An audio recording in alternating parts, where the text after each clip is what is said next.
أشرفت السيدة الأمينة العامة للولاية اليوم الخميس 25 من سبتمبر 2025 على مراسم اختتام فعاليات أولمبياد المهن الجهوية، وشهدت مشاركة 286 متربصاً وممتهناً يمثلون 11 ولاية: تلمسان، أوينتا موشنت، سيدي بالعباس، وهران، معسكر، تيارات، غليزان، مستغانم، سعيدة، تيسمسلت والجلفة،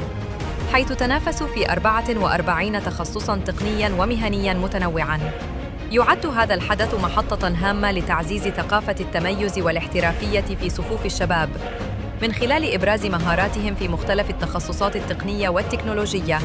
بما يتماشى مع متطلبات سوق العمل المتجددة. وقد اختتمت الفعاليات بتوزيع الجوائز على المتفوقين في مختلف التخصصات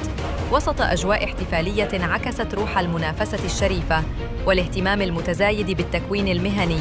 كرافد أساسي للتنمية الاقتصادية والاجتماعي. آنس 24